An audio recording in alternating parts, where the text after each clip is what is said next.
Chapter by chapter for the Westbury Public Library. Animal Farm, Section 2. The Major has just completed a rousing speech counseling the animals to revolt against the tyranny of man. At this moment there was a tremendous uproar. While Major was speaking, 4 large rats had crept out of their holes and were sitting on their hind quarters listening to him.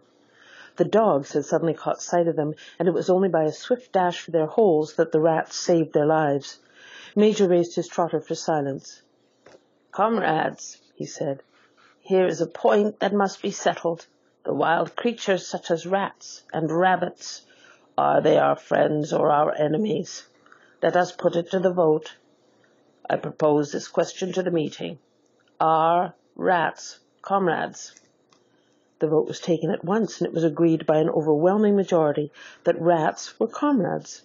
There were only 4 dissentients, the 3 dogs and the cat, who was afterwards discovered to have voted on both sides.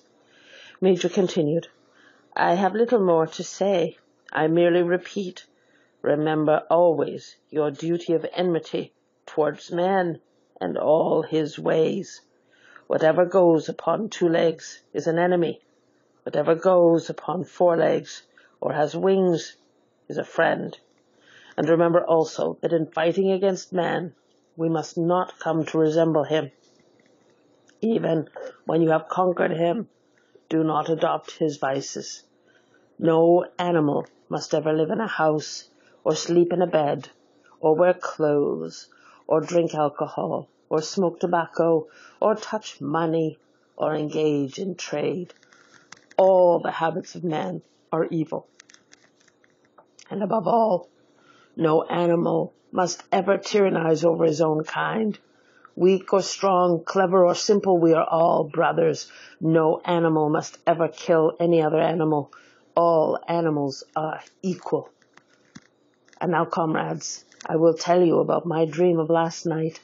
I cannot describe that dream to you. It was a dream of the earth as it will be when man has vanished. But it reminded me of something that I had long forgotten. Many years ago, when I was a little pig, my mother and the other sows used to sing an old song of which they knew only the tune and the first 3 words.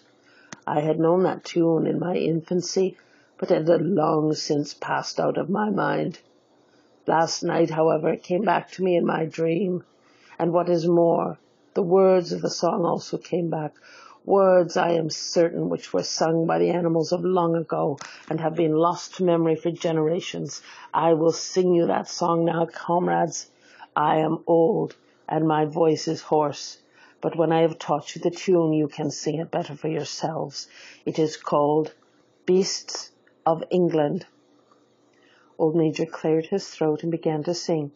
As he had said, his voice was hoarse, but he sang well enough, and it was a stirring tune, something between Clementine and La Cucaracha.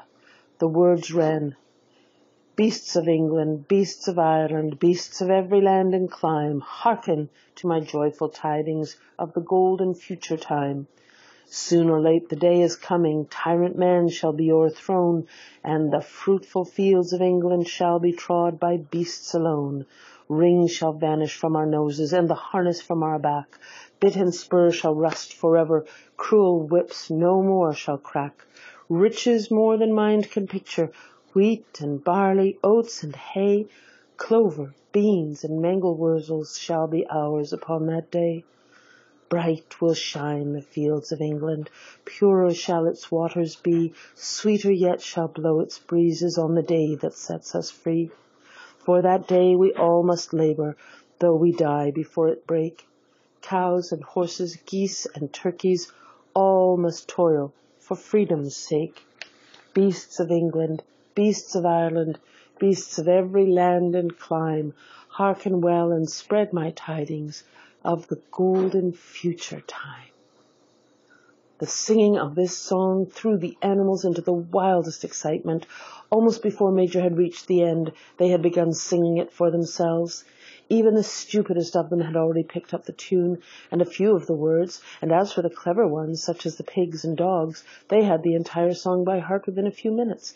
And then, after a few preliminary tries, The whole farm burst out into Beasts of England in tremendous unison. The cows lowed it, the dogs whined it, the sheep bleated it, the horses whinnied it, the ducks quacked it. They were so delighted with the song that they sang it right through 5 times in succession, and might have continued singing it all night if they had not been interrupted.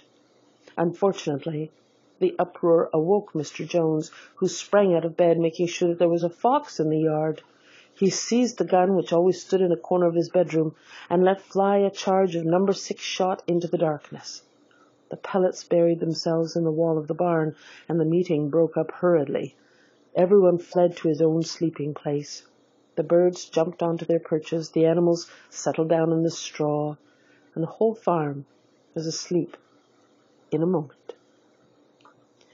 You can hear this and other chapter by chapter by West Grey Public Library on the library's YouTube channel.